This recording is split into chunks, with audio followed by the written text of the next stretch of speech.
Hello and welcome to the Quibber channel. I am Jason, your host. I had a long talk with my sister last night and I realised I'd never really ever explained all of what's different about me. And you know, a lot of what I do on here is when someone mentions something, I talk about it. I don't do this for fame. I don't do this for attention. This is therapy. Being able to talk to the camera, being able to, instead of keep what's in my head, because that's a bad thing, keeping it in here, it allows me to just get it out. My official diagnosis is autism with comorbidities in ADHD, bipolar. I also have an official diagnosis of PTSD, but that's different. So let's just take the autism. Comorbidities mean that if you're on the autistic scale, if you're autistic, then there's more likely that your brain is also having other mental illness or differences. We talk about something called neurotypical and neurodivergent. Neurotypical is the average human being. Neurodivergent is the ones like me. So let's deal with, remember, each one of these things that I say official diagnosis has been diagnosed by a professional and expert in that.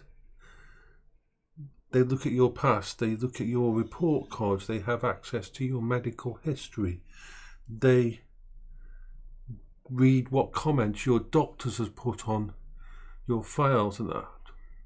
It's quite invasive, but it has to be, because there is people who try to play the system, sadly. And when it comes to autism, my autism assessment was over many months, and when you're talking to you have one person, you have two people usually assessing you, whether either had it done on camera or you can do it in person.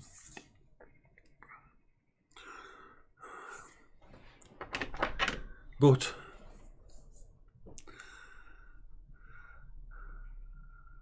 one person is asking you questions and the other person is watching your reaction. They're watching your facial features, how you talk, where you look, what you do. See, I've trained myself to look at you, to look at the camera, to look at the camera lens. My brain wants to look over here. My brain wants to look up there. I want to be looking over there. But while I do this, it's there. So let's talk about bipolar first. I have bipolar type 2. What does this mean? It means for my entire life, I have been depressed. There is a chemical imbalance in my brain, which means my natural state of being is depression. If this is the line of normal emotions, happy, sad, happy, sad, happy, sad. And when bad things happen, you might go deep, have a spike down, or you might go upwards into if something really fun happens, like you go out with your friends and you're giggling and you're happy. That's it, normal line of that. Well, if that's you, as someone who's got bipolar type 2, my natural level is here. Now, why isn't this picked up in children easily? Because how does the child know that it's depressed? The child is just naturally like this. They don't know that they're different from everybody else because they're going by their own experiences. They will notice that other people laugh easier and other people smile easier and that, and they'll have to put effort into every time they smile. They'll have to put effort to drag themselves from depression to thinking. Bipolar type 2 can be very dangerous, because if you're already depressed like this, if your brain is naturally at this point, then it's very easy for you to get what's called guilt-based depression and that, because you think to yourself, I'm having a party, everybody's happy. Why aren't I happy? Am I ungrateful? Am I not thinking? Why does my brain feel hollow? Why does the world feel black and white and drained? Something wonderful's happened to me. Why can't I smile and enjoy it? That is the essence of bipolar. I'm always at this low ebb, which puts me in a vulnerable position if bad things happen. Because I can deep mania, I can spike up into mania, or I can spike down into deep depression. So that's a simplified thing. It meant that as a child, it was harder for me to laugh. It was harder for me to be happy, just the act of being happy. And now let's talk about ADHD. A lot of bad information is out there about it, but basically it's like at all times I've got 100 different channels in my head and I can't pick one. Sometimes I will just stand around or sit around or do nothing because I have too many options. And sometimes I don't have enough options. I've got to have the options. I've got over 1,000 games installed on my computer. Not because I will ever play 1,000 games, but my brain will flip between games, and games is part of the therapy as well. And so if I have to wait for the 2 minutes for me to install the game, my brain will have already shifted to another thing to do. And it's exhausting.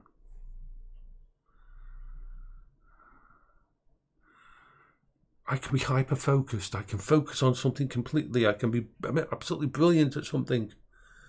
And then my brain will say, oh, is that wall? What colour is that wall? And I will spend the next 2 hours checking online to find the exact colour that the wall is.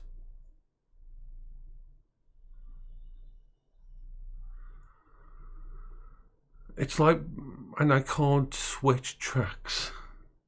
And this is where the danger comes in. It's not like driving a bus. It's like driving a train. Because my brain, all the energy of my brain will focus on something, whether good or bad. And I don't have a choice. If you ask me a question, you have to let me answer the question. Because if I don't answer the question, I can't move on to the next question. And I was like, if my brain says, ooh, I like that, I'm interested in that. Keyboards, computer CPUs, some weird thing about trains, numbers, my brain will be all consumed with it, and I can't switch to doing a normal thing until my brain thingy. It is a complete roadblock for any situation. I can walk down the stairs, and if my brain notices something on the wall, I will have to deal with that because I can't move on. You'll never find dishes in my sink, not because I'm a clean person, but because if there's dishes in my sink, I can't leave the room until they're clean and put up. And those are the positive things. I can leverage it. my brain doesn't like to notice things because noticing things is bad. I shave every 3 days.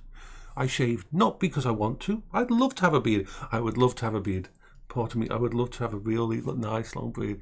I always wonder if I'd have a completely white beard, and I'd love that. That would be awesome. But as soon as my whiskers reach a certain level, my brain notices them. And once my ADHD brain notices them, I can't not notice them, and I have to shave. Think of it this way. You leave your house, it's a cold day, you wrap a scarf around your neck.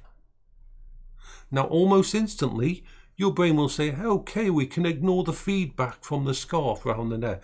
We don't have to notice it. My brain doesn't stop the feedback. The only reason I can wear stuff on my wrist is because this is technology, and that's to do with autism. I've got an affinity for it, so it's not a bad thing.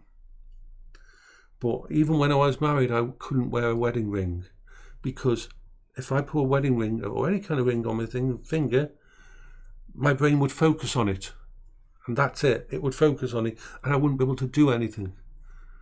I have to be very careful that everything I do has a reason.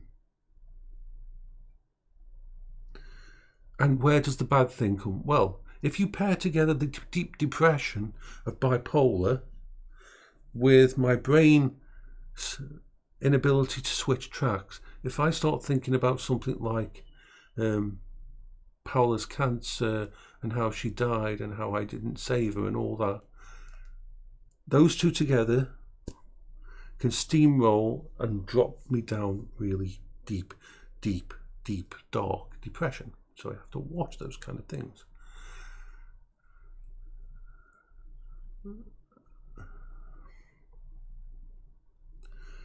There's so much to all of this, but and then my autism. My autism is classed as what's called non-functioning. What does that mean? I'm higher functioning in some way, but I'm higher functioning because of my coping strategies. Anything I have a plan for, I can deal with disasters. I can deal with my mum dying. I could deal with Paola's cancer because I had a list, because I had a script, because I had a focus, because a person who's autistic can cope with things that normal people cannot. Look at me when mum was in hospital, going up every day 2 or 3 times, being able to handle that, being able to get from my home to there, being able to. Why? Because I had a list, because I had a coping strategy, because I had a Zen diagram to follow in my head. I can deal with any kind of disaster that before the disaster happens, I have a plan up here, and I have thousands and thousands of plans for every situation. Every situation, from simple things like the boiler failing or a tap starting to leak or having a water leak. I have lists in my head to cope with these situations. So people with autism can function very well if they've got a list. But if someone comes to the front door that I don't know and I'm not expecting it, a surprise, I can just completely and totally freeze up. My brain does not know how to deal. This is why I didn't leave the house for 4 odd years. Now you're wondering, why didn't you notice this? Why doesn't this get noticed in children? Because children mask. Autism means parts of the brains are highly developed, parts of the brains are not that developed. Emotions and that are weird. But as a child, with very autistic people, very early on, first days of school and that, we realise we've got to fake it. We don't know why we've got to fake it.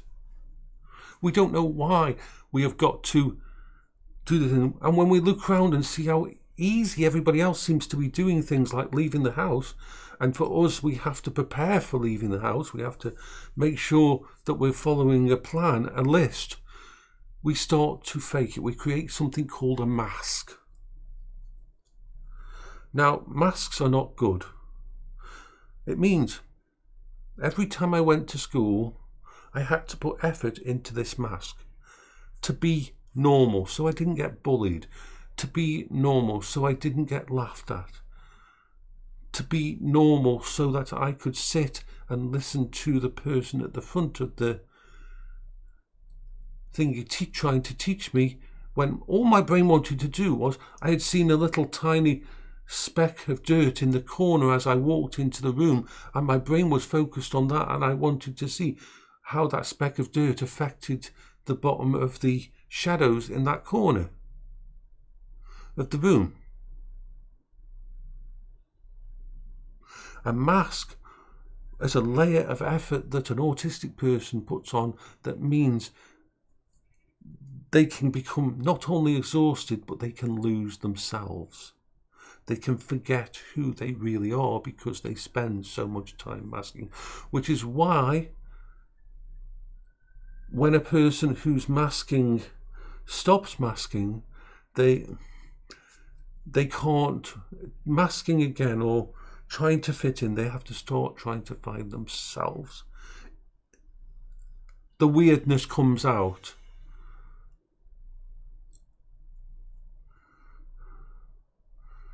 Part of my diagnosis means I have an extreme problem with lies and deception. If you ask me a question, I have to answer it. And to the best of my knowledge, I will answer it honestly. I will answer it with too much information.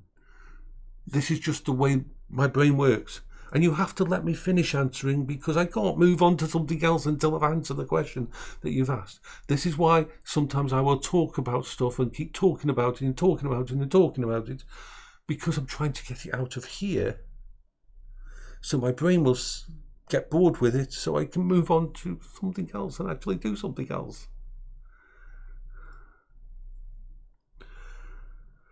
My whole life is a coping strategy, and I'm very, very good at it. Thankfully, because my autism has what's called an affinity, a special interest, computers, artificial intelligence, Star Wars, gaming, I have been able to leverage all of these things so that I can use those leverages to function and be independent and live and deal with all the crap. I could deal with an apocalypse because I have a list for it. Autistic people can deal with an apocalypse. We had a power cut in this area a couple of months ago. Complete power cut. 429 homes went dark. My home was the only home that didn't go dark. Every single room in my house has 3 different types of automatic lights. Just in case. What if? Coping strategy. As soon as the lights went out and the power went out, my automatic lights that come on when I go to the bathroom, that I have set up in every single room, came on. So the room I was in didn't go dark. The second set of automatic lights, that when you move around, they also came on. My entire house had lighting. I could just walk around normally. I then went outside, picked up one of my solar power generators that charges via the sun, brought it inside the house, hooked it up, had my computer. Then I took my other power generator outside the front door, turned it on, and created a lantern while people were stumbling around outside the freaking house, because it was like almost midnight. If I have a list, I can cope. Every room has a torch on a string next to the door.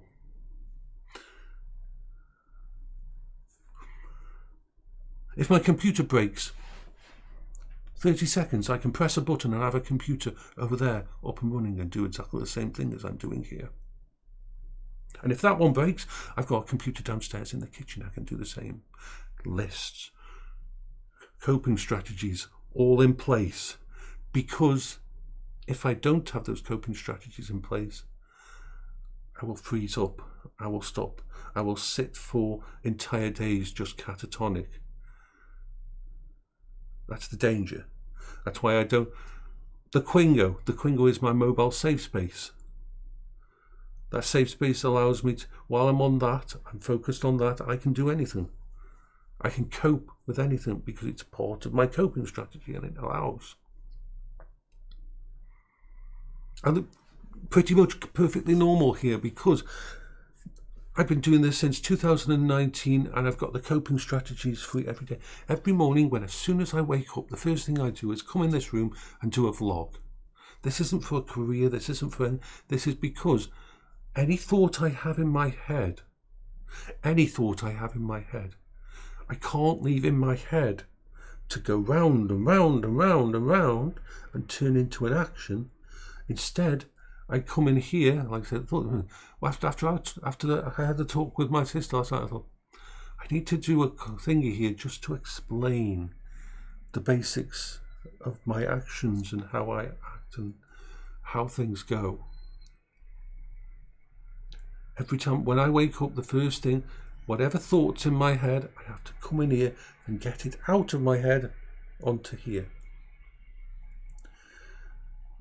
My channel will never do very well because it will always be random stuff. The algorithm doesn't know what the fuck I what the fuck my channel's about, because I talk about everything. If I'm having a bad day, I might do 6 or 7 vlogs a day, because whenever I have the thoughts in my head that I need to get out, I will just sit down in front of a camera. That is why, for one of the primary reasons why I have multiple computers set up around the house, so that what if this computer breaks, turn to that computer over there and do it there. What if that computer breaks, go downstairs and use the computer in the living room, kitchen. All of this what you see around me is part of that coping strategy. The lightsabers on the wall are mechanical, and I can touch them and hold them, or what's called stimming. It helps, like fidget toys and things like that. It helps level my brain out. It's like my brain's got release valves, and these are the good release valves, and that's the good release valve, and having my little torque wrench and having these are the good release valves. The bad release valves are bad. These are the good ones. These are things. Sitting on my Quingo scooter, holding on to the steering, that's the same kind of thing.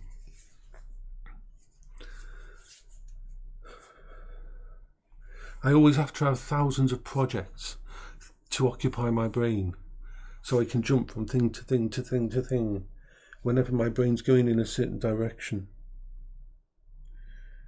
Now, yes, there are medications for the depression, for the bipolar, for ADHD. But a person who's got not just ADHD and not just bipolar, and it's all a comorbidity of under the umbrella of the autism, the medications, unfortunately, I'm quite drug sensitive, and the side effects were let's say it this way. The medications that were supposed to help me and stop me being depressed actually caused worse depression. And we did figure out early on that technology, computers, coping strategies like that, this works so much better. Now, I do have a crisis number. I can call if things go bad. My brain is objective enough that I know. My GP keeps an eye on me. But it's a success story. When you see all this technology around me and you think, oh God, you can have all that. This technology around me is no different than a white cane for a blind person, or a dialysis machine for someone who's got kidney failure, or insulin for a thingy. This is all proven, all written into my medical notes. I'm so happy that I've got the mobility scooter, because I thought for the rest of my life I would never be able to leave the house. I still can't leave the house without the mobility scooter. If I try, then bad things will happen. And I always say bad things will happen. And really bad things can happen. This entire house is my safe space. It's secure. It's safe.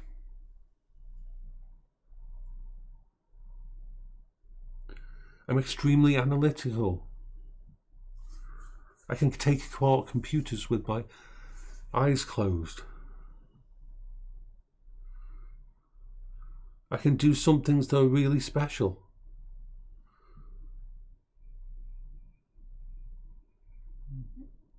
But I can't say hello to a stranger. When I go out in my mobility scooter and I'm going down the street, I try to avoid people, because the good thing is most people avoid looking at you when you're on a mobility scooter. It's the same with being in a wheelchair. Most people don't like to look at you, don't like to stare, don't like to interact, because you're disabled and they don't want to. It's like, no, I don't want to look at that side of life. It's a weird thing, but it's something which is nice for me, because if someone walks past me and smiles, then my brain will say, someone smiled. What do I do? What do I do? Do I smile back? Do I say hello? What am I supposed to do in this situation? Did they want a conversation? Am I being ignorant by not replying? No, they were just smiling as they walked past.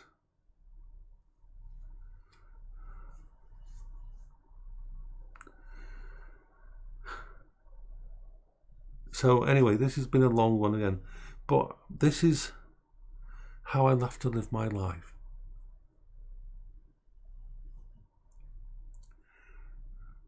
Everything to a list. Everything to a set of rules. I'm so envious of people who can just get up out of their seat, go downstairs, decide, oh, I'm going for a walk, and just walk out their front door. I mean, the mobility scooter has now changed my life and allowed me to do so much more. So hopefully this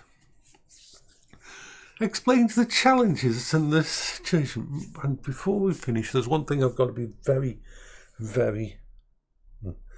I am not special.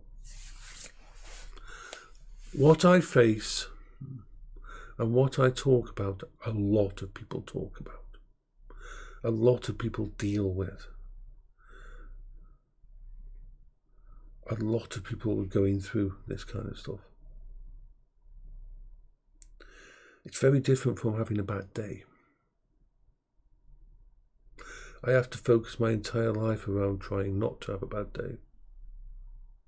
I have to have 3 different types of power and battery backup in the house so that I can keep a computer going. Not because I want to be sitting in, but because it's a survival trait.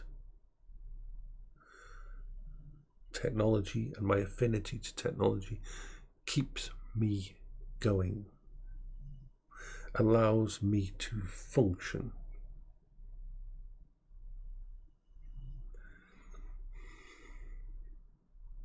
And I'm always trying to leverage what I can do with what I can't do. Like I might have to get, if I want to leave Stoke-on-Trent, I need to get myself, at some point in time, I'll have to save up and get a class 2 mobility scooter, because my mobility scooter is too big to go on the train or to go on the bus. My version is not allowed. I've already talked to the people at Northern Rail as well. They have a pass that they can give out for you, but I'd have to have a class 2. So the paradox is my class 3 allows me to go pretty much anywhere within 25-30 miles of where I live. of course, I have to make sure that I have everything in the bags on my mobility scooter because I'm stuck on there and I can't just do other things. I've got to have backups and backups and backups. But if I want to ever get on a train or on a bus and go further, I will have to actually have a smaller version of my thingy that I can leave in the backyard and just only take out if, like, say I want to go and visit someone or visit the coast. I'd love to visit the coast. I'd love to visit Wales again. And I thought I'd never be able to do anything like that, but the mobility scooter has helped so much in that way. So this is Jason for the Queber channel. I'm going to cut this off now. This has been too long. If you managed to watch through this, then you're amazing. So bye-bye for now. But thank you to my sister for actually having the talk with me last night and me realising that I needed to do a video like this.